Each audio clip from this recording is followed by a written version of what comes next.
거룩한 주일, 오늘 하나님께서 주시는 말씀 신명기 10장 12절에서 22절까지의 말씀입니다. 신명기 10장 12절에서 22절까지의 말씀 교독하시고 마지막 절은 함께 읽겠습니다. 이스라엘아, 내 하나님 여호와께서 내게 요구하시는 것이 무엇이냐? 곧 내 하나님 여호와를 경외하여 그의 모든 도를 행하고 그를 사랑하며 마음을 다하고 뜻을 다하여 내 하나님 여호와를 섬기고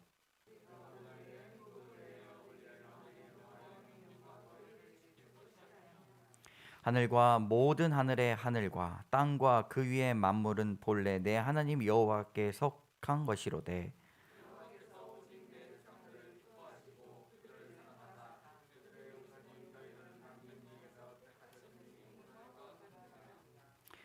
그러므로 너희는 마음의 할례를 행하고 다시는 목을 곧게 하지 말라.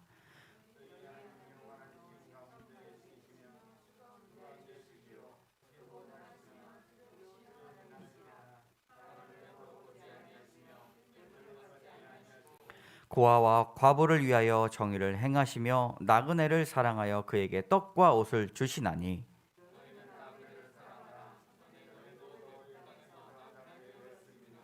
내 하나님 여호와를 경외하여 그를 섬기며 그에게 의지하고 그의 이름으로 맹세하라.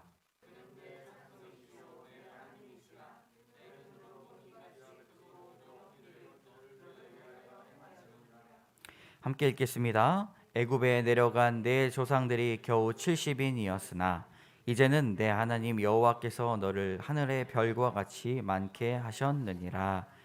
아멘.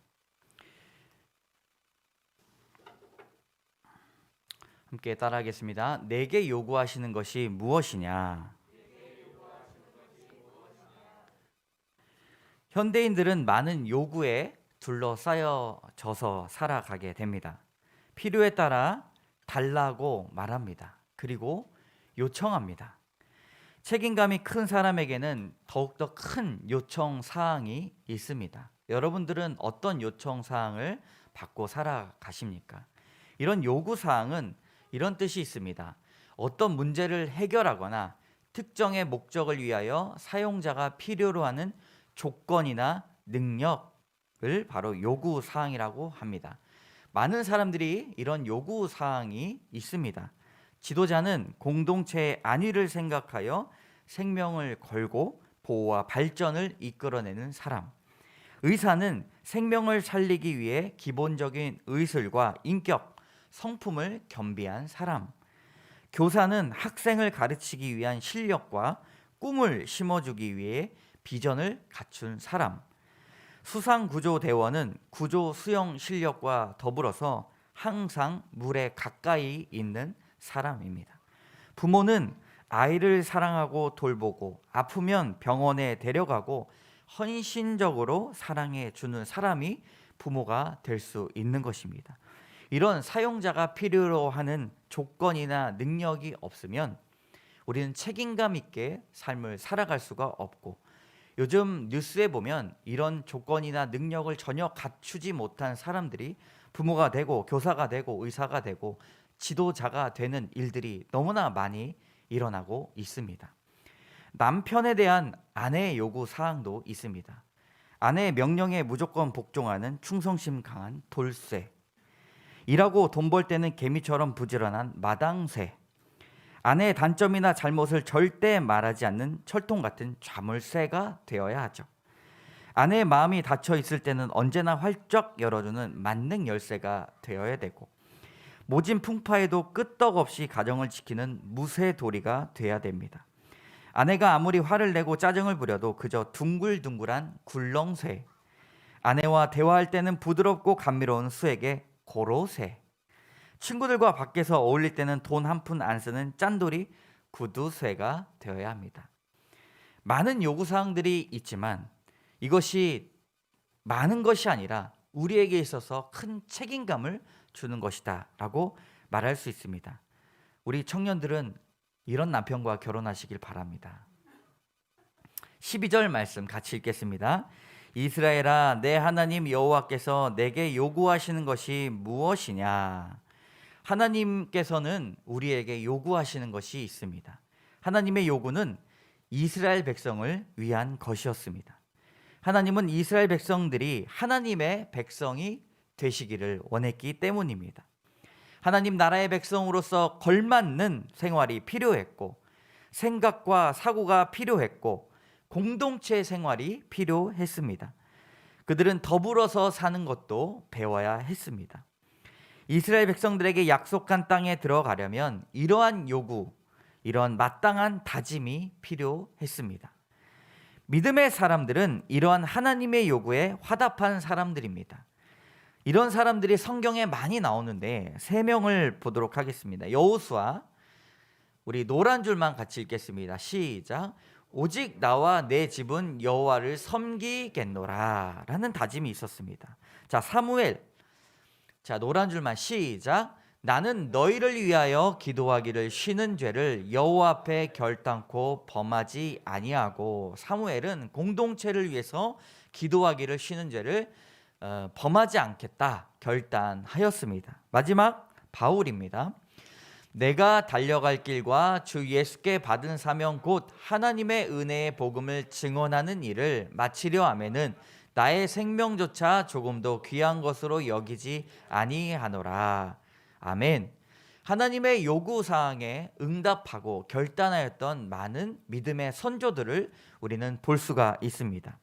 지도자 여호수아, 그리고 사무엘 선지자, 사도 바울은 하나님께서 요구하시는 모든 상황들을 준행하기로 노력하였고 굳은 다짐으로 삶을 살아갔습니다.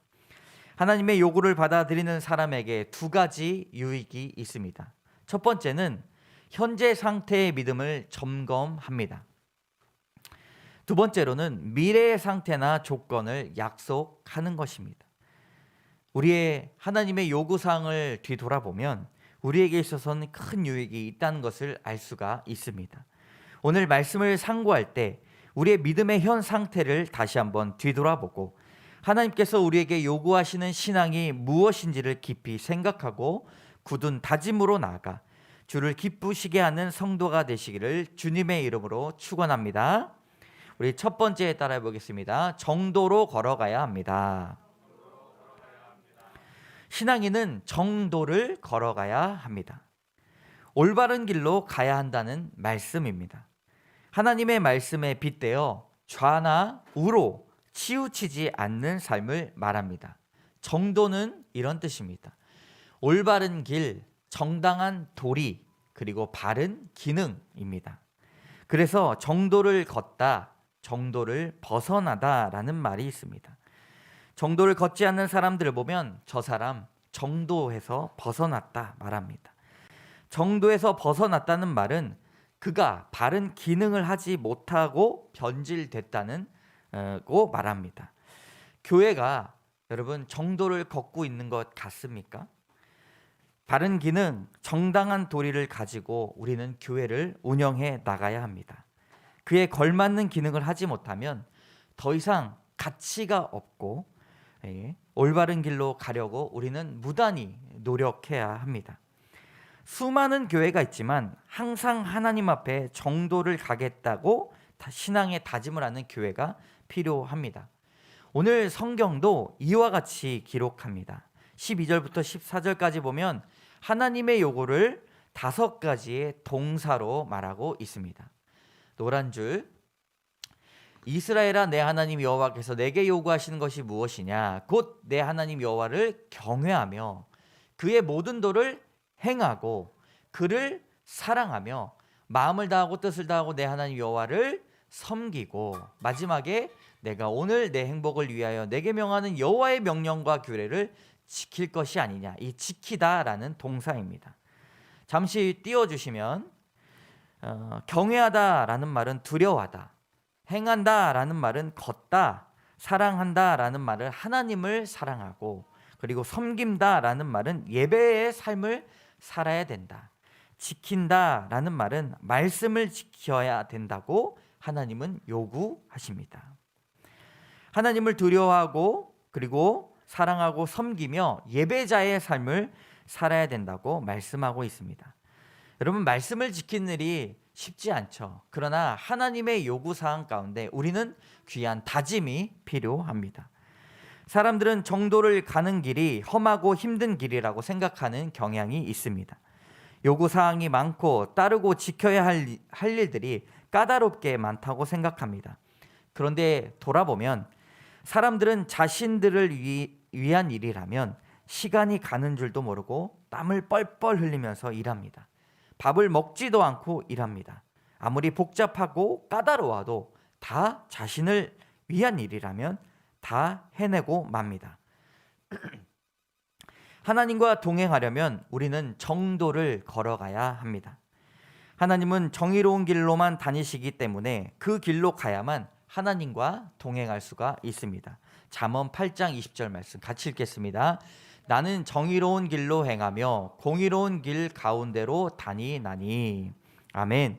다른 사람들은 다 안 가는 길일지라도 좌우로 치우치지 말고 주의 말씀을 지키며 나가야 됩니다.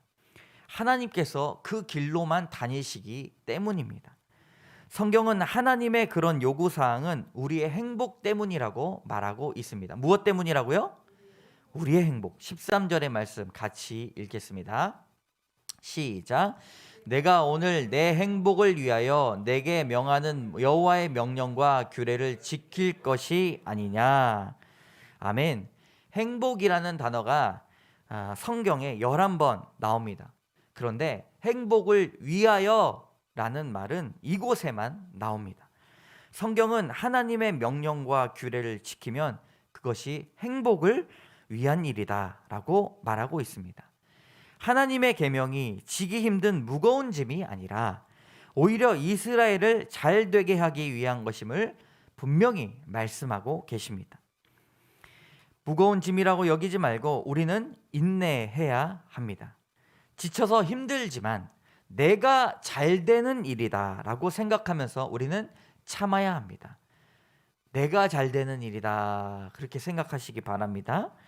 성경에서 정도를 잘 걸어갔던 사람을 보자면 요셉만한 인물이 없습니다. 그는 형제에게 배신을 당했을 때에도, 오해를 받아 감옥에 갔을 때도, 애굽의 총리 대신으로 높은 위치에 올라갔을 때에도 변함없이 하나님 앞에 정도를 걸어갔습니다. 항상 바른 길을 걸어가기 위해 노력했습니다. 그는 늘 하나님께서 나의 행복을 위하여서 나와 함께 계신다라고 확신하였습니다. 그리고 요셉의 인생은 110세로 마무리가 됩니다. 이 마지막 때에 마지막 유언을 보면 그의 생각과 삶을 볼 수가 있습니다. 우리 유언 한번 볼까요? 시작. 요셉이 그의 형제들에게 이르되 나는 죽을 것이나 하나님이 당신들을 돌보시고 당신들을 이 땅에서 인도하여 내사 아브라함과 이삭과 야곱에게 맹하신 땅에 이르게 하시리라 하고. 아멘. 요셉은 진정한 행복이 무엇인지 알았습니다. 그저 편안히 눕고 편안히 먹고 많이 먹고 사람들과 즐겁게 놀고 가는 것이 아니라 나는 죽을지라도 하나님께서 나를 날마다 돌보시고 나와 함께 하셔서 그 소망의 땅으로 인도해 주실 것이니 그것이 확신하는 것이 행복이다라고 확신하였습니다. 그가 그것을 경험하였기 때문이죠. 어디로 가든지 요셉을 항상 돌보셨고 자신을 어두운 땅에서 이끌어내셔 그런 하나님을 찬양하였습니다. 하나님께서 이렇게 정해 주신 길로 가다 보면 여러분 행복이 보입니다. 사랑하는 여러분, 어떤 상황이든 하나님 앞에 정도를 걸어가시기 바랍니다.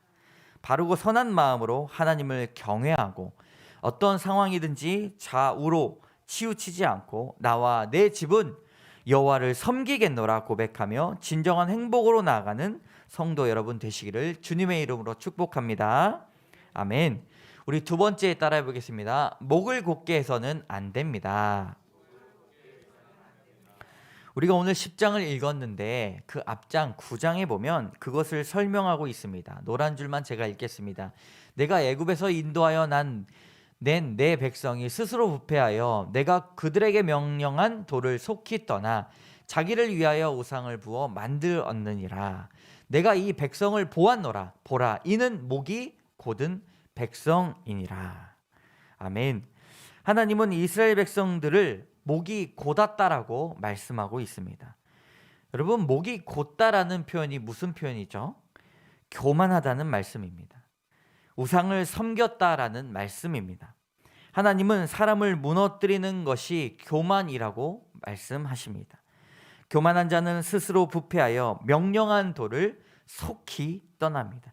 그냥 떠나는 것이 아니라 속히 떠납니다. 믿는 것은 오래 걸리지만 떠나는 것은 굉장히 빠릅니다. 하나님 앞에 믿고자 헌신했던 사람을 위해서 중보하는 시간은 매우 길지만 참으로 하나님을 떠나고 하나님을 배신하고 등 돌리는 일들이 이렇게 속히 일어나는 줄 참 신기할 정도입니다. 이런 이스라엘의 모습이 우리의 모습입니다. 하나님을 믿는다고 하지만 말 따로, 기도 따로, 행동 따로, 말씀 따로 우리 인생 따로국밥이 될 때가 많이 있습니다. 목이 곧게 되는 이유를 설명합니다. 마음의 할례를 받아야 된다고 말씀하는 것입니다. 우리 16절의 말씀 같이 읽겠습니다. 그러므로 너희는 마음의 할례를 행하고 다시는 목을 곧게 하지 말라. 목을 곧게 하지 말아야 되는 방법 중에 하나는 우리의 마음의 할례를 받아야 된다고 말씀하고 있습니다. 제가 마음의 할례를 정리해 보았습니다. 성경에 나오는 예레미야 4장 4절에 보면 오직 여호와께 속해야 됩니다. 이 예레미야를 보면요, 우리 마음의 가죽을 벗겨내야 된다라고 말씀하고 있는 것이죠. 그리고 시편에 보면 스스로 구원하지 못함을 우리가 알아야 됩니다. 아무리 많은 군병들을 가지고 있는 왕이라도 그 스스로를 구원하지 못하는 것이 지혜다라고 말씀하고 있는 것이죠. 이것이 마음의 할례입니다. 이 겸손함을 가지고 있는 것이죠. 세 번째, 육체를 신뢰하지 않고 예수님을 자랑하고 성령으로 봉사해야 됩니다. 여기서 육체를 신뢰하지 않다는 것이 무엇입니까? 우리의 경험, 우리의 생각, 우리의 것들을 신뢰하지 않고, 그리고 재물을, 그리고 우리가 가지고 있는 능력을 신뢰하지 않고 오직 예수님을 자랑하는 마음, 이것이 마음의 할례를 받은 사람, 성령으로 봉사하고 사람들을 섬기는 것이 이 구체적으로 우리가 마음을 할례를 받은 사람만이 목이 굳지 않게 살아갈 수가 있습니다. 우리 한번 1번, 2번, 3번 한번 읽어보도록 하겠습니다. 오직 여호와께 속함, 스스로 구원하지 못함을 아는 것, 육체를 신뢰하지 않고 예수를 자랑하고 성령으로 봉사. 여러분 외우기 쉽죠? 렘 44, 시편 33, 빌 33 이렇게 외우시면 좀 낫습니다. 마음의 할례, 오직 하나님께 우리는 속해야 됩니다. 그리고 육체의 것들을 신뢰하지 않고 예수님을 자랑하고 성령으로 행해야 합니다. 이것이 마음의 할례를 받은 사람의 마음입니다. 또한 목이 곧은 사람은 사람을 외모로 보거나 뇌물을 받는 매우 인본적인 생각을 가진 사람을 말합니다. 인본주의적인 생각을 가진 사람이 바로 이 목이 곧은 사람이라는 사실이죠. 왜냐하면 하나님을 중심으로 생각하거나 행동하지 않고 스스로에게 이익이 되고 유익이 되는 쪽으로만 생각하기 때문입니다. 사람들이 얼마나 이기적인지 모릅니다. 금세 배신하고 배반하고 판단의 저울은 오직 자신의 이기적인 욕망의 잣대뿐입니다. 이런 사람을 하나님은 싫어하십니다. 우리 17절의 말씀 처음부터 읽겠습니다. 너희의 하나님 여호와는 신 가운데 신이시며 주 가운데 주시오 크고 능하시며 두려우신 하나님이시라. 사람을 외모로 보지 아니하시며 뇌물을 받지 아니하시고 말씀하고 있습니다. 하나님은 사람을 외모로 판단하지 아니하시는 분이십니다. 그러나 사람들은 어떻습니까? 다른 사람들의 외모, 재력, 경력 등을 보고 선입견을 가집니다. 편견을 가집니다. 그러다가 아주 큰 코를 다칠 때가 많이 있죠. 그래도 깨닫지 못합니다. 인도와 바꿀 수 없다.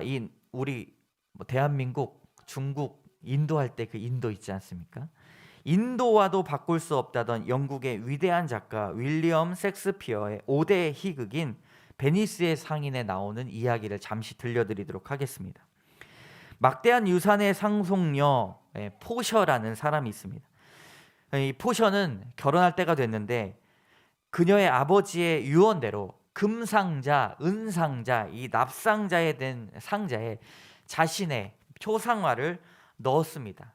뭐 금상자에 넣을 수도 있고 은상자에 넣을 수도 있고 이 납상자에 넣을 수도 있는데 아무데나 한 군데 넣어서 그 초상화를 찾는 사람과 결혼을 해야 된다는 아버지의 유언이 있었습니다.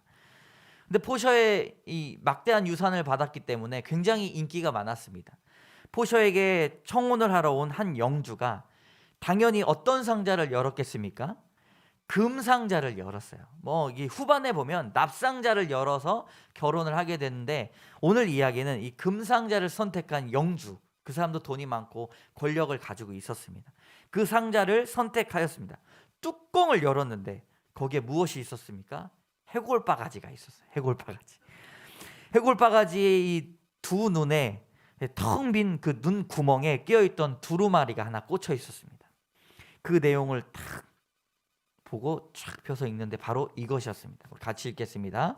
반짝인다고 해서 모두 금은 아니다. 이 우리에게 있어서 사람들이 만든 희극이고 소설일 뿐이지만 참 위대한 지혜를 주고 있는 것입니다. 목이 곧은 사람은 모든 것을 겉모습으로만 판단합니다. 그 속을 들여다볼 줄도 모르고 그 깊이를 알려고 하지 않습니다.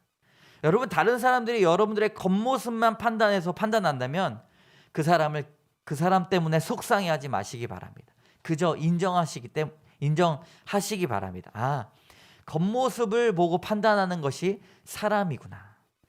주님께서 이미 선한 것이 무엇인지를 우리에게 보여주셨습니다. 미가서 6장 8절 시작. 사람아, 주께서 선한 것이 무엇임을 내게 보이셨나니 여호와께서 내게 구하시는 것은 오직 정의를 행하며 인자를 사랑하며 겸손하게 내 하나님과 함께 행하는 것이 아니냐. 하나님을 사랑하는 사람은 겸손해야 합니다.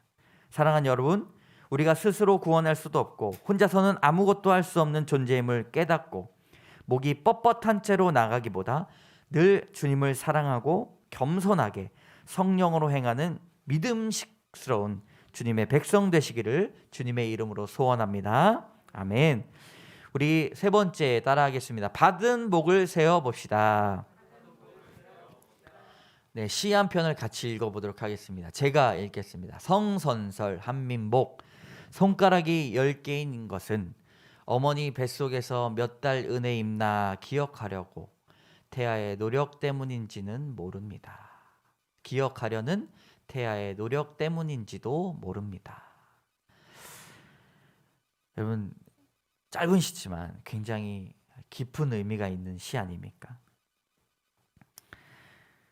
이스라엘 백성들을 통해서 하나님은 더 큰 일을 행하라고 하시지 않습니다. 그저 받은 은혜를 기억하라고 먼저 말씀하십니다. 19절의 말씀 노란 줄만 너희도 애굽 땅에서 나그네 되었음이니라. 나그네였을 때는 기억하며 지금 받은 복을 세어 보아야 합니다. 혼자 설 수 없었을 그때와 다르게 지금 나에게 있는 복이 무엇인지 세어 보아야 합니다. 그리하면 주께서 주신 크신 복을 우리는 알 수가 있습니다. 받은 복을 세어 보아라. 크신 복을 내가 알리라. 받은 복을 세어 보아라.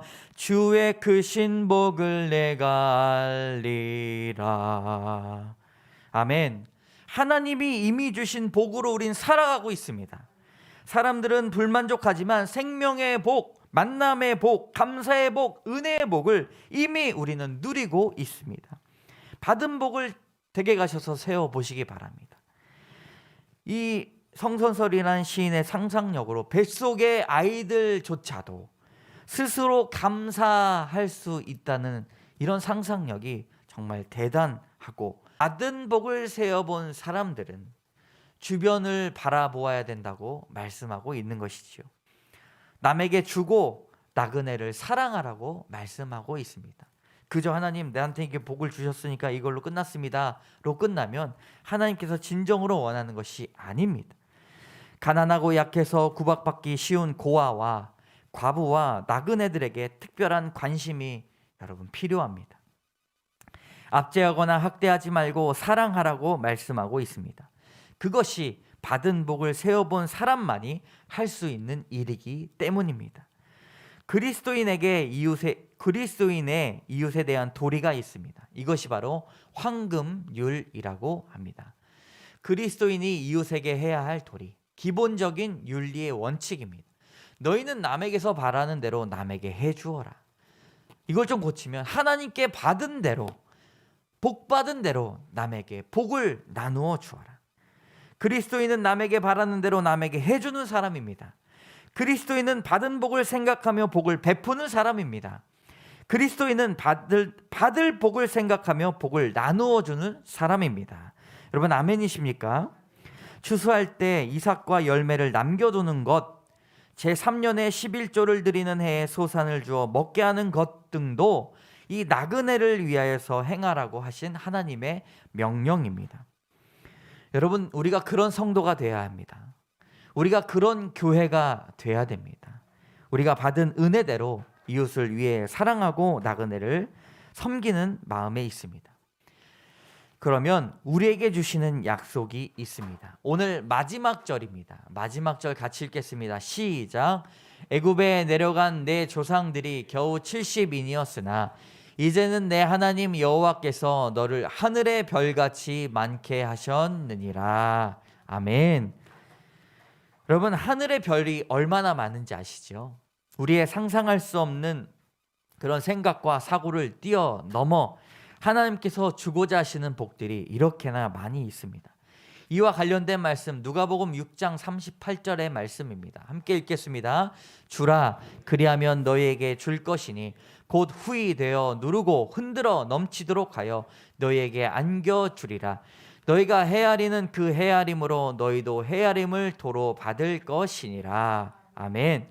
주라 그리하면 줄 것이다 말씀하십니다. 흔들어 넘치도록 안겨주신다고 말씀하십니다. 사랑하는 여러분, 손을 들어 받은 복을 세어보시기 바랍니다.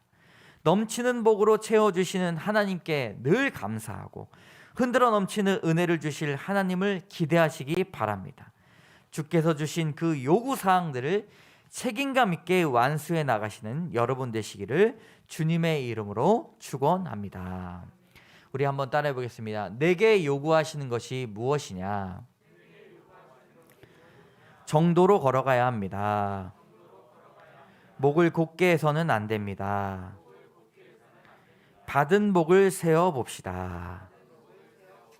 우리 그 말씀을 생각하시면서 1분간 주님 앞에 기도하며 결단하며 나가도록 하겠습니다. 기도하겠습니다. 참 좋으신 하나님, 우리에게 요구하시는 것이 무엇입니까?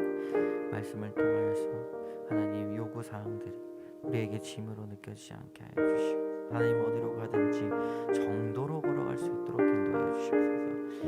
하나님 목을 곱게 해서 안 됩니다. 하나님 우상을 섬기지 않고 나 자신을 신뢰하지 않고 오직 예수 그리스도를 자랑하며 성령님을 의지하며 나갈 수 있도록 인도하여 주시옵소서.